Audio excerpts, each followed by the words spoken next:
Keep your weird kid at home, my sister messaged. We want peace at Mom's birthday. I didn't answer. I just froze every account I'd been backing. 3 days later, guests were already seated when the band refused to play. Then my phone started ringing, 25 missed calls. My name is Rachel. And I need to tell you something before I tell you anything else. I have never, not once in 34 years, hated my sister. Not when she borrowed my prom dress and spilled wine on it. Not when she told our mom I was failing chemistry in the 9th grade. Not even when she showed up to my wedding 40 minutes late and made the photographer restart the whole entrance shot. I never hated her. Until the Tuesday morning I looked down at my phone and read 7 words that rearranged something permanent inside me. Keep your weird kid at home, Rachel. I sat there in my kitchen, coffee going cold, and I read it again. And again. And I want you to know I didn't cry. I didn't yell. I didn't text back. I just went very, very quiet. That kind of quiet that means something is already over. My daughter Lily is 8 years old. She has autism. She is the funniest, most tender, most wildly creative person I have ever met in my entire life. She collects facts about deep-sea fish. She calls her stuffed octopus Gerald. She will hold your hand if she thinks you're sad without you asking, without saying a word. She just knows. And my sister Diane had just called her a weird kid and told me to keep her home from our mother's 65th birthday party. A party that, as it happened, I had been quietly paying for. No, I want to be upfront with you. I did not immediately respond with something calm and dignified. That is not the truth. The truth is that I put my phone face down on the counter, went upstairs, sat on the edge of my bathtub, and said some words I will not repeat because Lily was right down the hall. And then I sat there for a very long time thinking about all the ways I had carried this family. Because here's what most people in my life did not know. And what Diane definitely knew but had very conveniently set aside. For 2 years I had been the one funding nearly everything for my mom's life. Mom's name is Patricia. She's sweet, she's forgetful, she has high blood pressure, she lives on her own in Scottsdale, Arizona in the house I grew up in. And that house has a new roof, because I paid for it. Her car has new tires, because I paid for them. Her medical co-pays, her medication that wasn't fully covered by Medicare, her Costco membership, her television subscription. All Rachel. And the birthday party? The band she'd always dreamed of having at a real celebration? Her favorite catered food? The venue deposit? Me. Diane knew all of this. She also knew, because I had told her plainly, that Lily does not do well when she's excluded. Not just emotionally, though yes, absolutely emotionally, but practically. Lily needs to know she belongs places. We've worked years with her therapist on exactly this. And Diane asking me to leave Lily at home for a family milestone was not a small social request. It was a message. It was Diane saying, your child is an inconvenience to our image. Do you think I overreacted? I genuinely want to know. Because even now sometimes I wonder. But here's what I know for certain. When I picked up my phone again that morning, I didn't reply to Diane's text. Not a word. Instead, I opened my banking app. And then I opened the Venmo account I'd been using to quietly reimburse my mom for things. And then I opened the email thread with the events coordinator at the venue. And I started making decisions. Now, Diane had no idea what I was about to do. Nobody did. Not even my husband Greg, who is a very calm man and probably would have talked me out of at least some of it. I didn't tell him until later. That was maybe not my finest hour, I'll be honest. But here's what I want you to understand. I am not by nature a vengeful person. I am a kindergarten teacher. I eat yogurt parfaits for breakfast. I have a rewards card at a candle store. I am not a dramatic person. When it comes to Lily, something happens to me that I cannot fully explain. It's not anger exactly. Something older and quieter and much, much more determined. And so over the next few days I did something I'd never done before in my life. I stopped paying for everything. Not loudly. Not with a speech. I just froze it all. The recurring transfer I sent mom every month. The deposit I'd already put down on the venue. I called and moved it to a different event entirely. The band I'd prepaid. The catering company that was waiting on a final headcount confirmation from me. All of it paused. Rerouted. Quietly, professionally, completely. And I said nothing to anyone. 3 days went by. Diane sent me 2 more texts. The first one said, did you talk to the band yet about the playlist? The second said, Rachel. Hello. I read both. I put my phone down. I fed Gerald the stuffed octopus his ceremonial pre-bedtime snack, which is a pretend piece of cheese that Lily has named the offering, and I kissed my daughter goodnight. And I waited. Because what was about to happen, what happened on the day of Mom's party, was something I hadn't fully planned. It just unfolded. Like something the universe had decided was the appropriate consequence. You're going to want to hear what happened when those guests sat down. I promise you. I'll tell you everything. But first, I want to ask you something. If your sister sent you a message like that about your child, about the child you would walk through fire for, what would you have done? Because I'll be honest with you. A part of me still wonders if I should have just called her. Said something. Tried to talk. But then I remember those 7 words. Keep your weird kid at home. And that part of me goes very quiet again. Stay with me. The morning of Mom's birthday party, I woke up at 6:47 a.m. and lay there staring at the ceiling. Greg rolled over and asked if I was okay. I told him yes, which was technically a lie. I was many things that morning. Kay was not one of them. Lily came bounding in at 7 because she'd remembered it was Grandma Patricia's big day. Her words, and she wanted to make her a card. She'd already planned it out. Deep sea fish border, glittery letters, and a drawing of Gerald in a party hat. I sat at the kitchen table watching her work and something in my chest just ached. This little person. This magnificent Gerald-carrying, fish-fact-collecting little person. Keep her home. Right. Here's what I hadn't told you yet. My cousin Terry, who lives in Tucson about an hour and a half from Mom, had been the only one I'd let in on any of this. Not everything. But enough. Terry is 51, sharp as a tack, and has zero patience for what she calls Diane's performance art. She'd seen my sister operate for decades. So when I texted her a screenshot of that message, her response was 3 words. Oh, she didn't. And then, what are you going to do? And I told her. Not everything but enough. And Terry, God bless her, just said, let me know what you need. What I needed, as it turned out, was for someone to be at that party. Someone with eyes. Someone who would text me what was happening in real time. Terry said she'd be there by 4. No. The party was scheduled for 6 p.m. at a venue called the Lantern Garden in Scottsdale. It's a lovely place. String lights, outdoor patio, the works. Mom had mentioned it years ago as her dream spot for a real party, and I'd quietly made it happen, booked it 8 months ago, put down a deposit, coordinated with the catering company, hired the band. A 4-piece jazz band called Blue Meridian that Mom had heard once at a restaurant and talked about for 3 years. That band. The one I had prepaid. The one I had very politely called the day after Diane's text and explained that due to a family emergency I needed to cancel, and redirected my payment toward a private event I hastily invented. Were they disappointed? A little. Did they issue a partial credit? Yes. Did they have another booking available for that same Saturday evening? As a matter of fact, they did. Do you think what I did was wrong? Be honest with me in the comments because I've asked myself that 100 times. The thing is, Diane had taken over coordinating the party 2 weeks prior. Sent a whole group text about how she was going to handle the details. Very official. Very organized. Mom was so pleased. What Diane did not realize was that her coordination consisted entirely of forwarding things I had already arranged. She had no direct relationship with the venue. She had no direct relationship with the caterers. I had an account with them from a work event. And the band? She had a name and a date because I'd mentioned it in passing. She had never once asked me for confirmation numbers.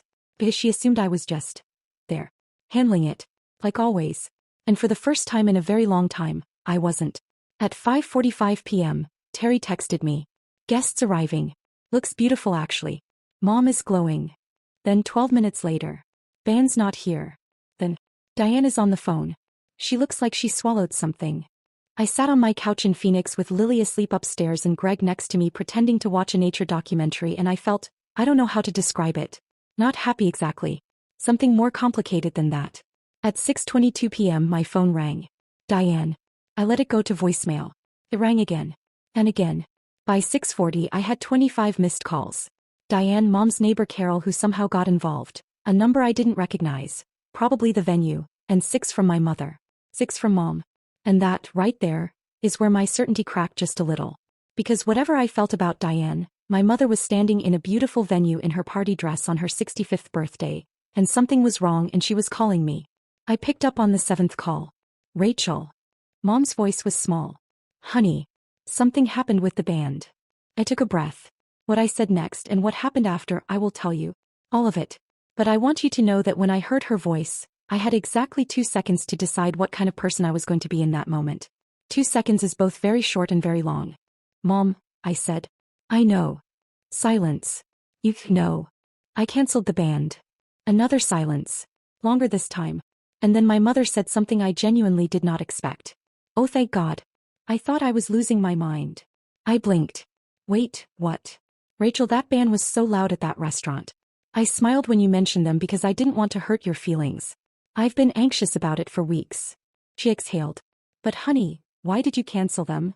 And there was the universe deciding to make things slightly more complicated than I'd planned. I had canceled a band my mother had secretly been dreading. As revenge. For my mother's party. I want you to sit with that for a second because I certainly had to. Mom, I said carefully. There's something I need to tell you. And I told her. Not everything, not the frozen accounts, not the redirected deposit. But I read her Diane's text. Word for word. Keep your weird kid at home. Mom went so quiet I thought the call dropped. Patricia. I said. We call her by her first name when things get serious. He actually prefers it. I heard you. Her voice had changed entirely. Something had flattened in it. Forward me that message. Mom. Rachel N. Harmon. Forward me that message right now. I forwarded it. What happened next I did not see coming, and honestly neither did Terry, who was standing 20 feet away from the epicenter and was texting me a live play-by-play like a sports commentator who had completely lost objectivity. Your mom just walked up to Diane. Oh wow. Oh wow. Rachel, she's showing her the phone. Diane's face just did something I've never seen a human face do. I was pacing my living room. Greg had given up pretending to watch the nature documentary and was just openly staring at me. What's happening? He whispered. I genuinely don't know, I whispered back. Here's what Terry pieced together for me later because she was close enough to catch fragments. My mother, 5'3", 65 years old, woman who cries at insurance commercials, walked up to Diane in front of approximately 40 guests and said, quietly but with a clarity that apparently carried, "Did you send this to your sister?" Diane looked at the phone. And apparently, this is the part that got me, she didn't deny it. She said, and I quote via Terry's text, "Mom, Lily is a lot to handle at events like this." Mom said, "She is my granddaughter." Diane said, "I'm just being realistic." Mom said, "This is not a conversation I'm having at my birthday party. But we will have it. Tomorrow. At my kitchen table. And Rachel will be there." Then she walked back to her guests and asked Carol if she knew anyone who played piano. As it turned out, Carol's husband Dennis had played jazz piano for 20 years and had been waiting his entire retirement for someone to ask. So my mother's 65th birthday ended up with Dennis in his khakis improvising jazz standards for 3 hours while everyone sang along to the ones they knew. And apparently it was, according to Terry, significantly more fun than a professional band would have been. I don't know whether to be relieved or annoyed that my revenge accidentally improved the party. Diane called me 4 more times that night. I didn't answer. Not because I was being strategic anymore. I just genuinely didn't know what to say. Something had shifted. Mom was handling it. In her quiet, unexpected Dennis at the piano way. At 10:30 I got a single text from a number I didn't recognize. "This is Dennis. Your cousin gave me your number. Your mom danced tonight. Thought you should know." I cried a little. Just a little. Greg handed me a dish towel because we were out of tissues and neither of us had noticed until that moment. Lily padded downstairs at 11 in her pajamas. She never sleeps well when she senses I'm unsettled, that's just who she is, and climbed onto the couch between us. She looked up at me with those serious eyes and said, "Did Grandma have a good birthday?" "She danced," I told her. Lily nodded, satisfied. "Good. Gerald wanted her to dance." I held her for a long time after that. But the kitchen table meeting Mom had promised? That was still coming. And Diane, who had been quiet all night, which was somehow scarier than the 25 missed calls, was going to be sitting across from me. I won't pretend I wasn't nervous. I was. Because here's the thing about Diane that I haven't told you yet. Something that explains a lot about why this had been building for years. And I'll get to that. Very soon. The kitchen table meeting was set for Sunday at 11. I drove to Scottsdale alone. Greg offered to come. I said no. This was something that needed to happen without a buffer, without anyone softening the edges. Just me, Diane, and Mom's kitchen table that has a little burn mark on the corner from 1994 that nobody talks about. Lily stayed home with Greg and Gerald. She made me promise to report back on whether Grandma had snacks. Her priorities are always perfectly clear. I want to tell you something about Diane before I walk you into that kitchen. Because I think it matters. Diane is 3 years older than me. She was, for most of our childhood, my favorite person. He taught me to ride a bike. She let me sleep in her room during thunderstorms. When I was 12 and got brutally made fun of at school, she showed up to walk me home every day for 2 weeks without me asking. Just appeared. Every day. 4 p.m. That Diane still exists somewhere. I know she does. That's actually the hardest part. What happened, and I've thought about this for years, is that Diane became the family's idea of successful, and then slowly started needing everything to reflect that. Nice house in Tempe. Husband with a good job. 2 kids who play organized sports and say, "Yes, ma'am." Everything curated. Everything controlled. And Lily, Joyful, loud, unpredictable, wonderfully uncontrollable Lily was a variable Diane didn't know how to manage. Does that explain it? No. Does it help me understand it? A little. I walked into Mom's house at 10:58. Diane's car was already in the driveway. Of course it was. Mom had made coffee and put out a plate of those butter cookies from the blue tin, which is either a peace offering or a warning depending on the context. I still haven't decided which. Diane was sitting at the table. She looked tired. Not guilty exactly. Diane doesn't do guilty easily, but tired in a way I hadn't seen before. Like she'd been arguing with herself all night. Maybe she had. I sat down. Mom poured coffee. Nobody said anything for a moment that lasted approximately 1,000 years. Then Diane said, I shouldn't have phrased it like that. I looked at her. Which part? The text. Hey, I said. Which part of the phrasing was the problem? She pressed her lips together. Rachel. Because if the problem is just the wording, I said, and not the actual belief behind it, then we're not really having a conversation, Diane. We're just doing vocabulary. Mom made a small sound that might have been approval. Diane looked out the window. And then she said something that cracked the whole thing open differently than I expected.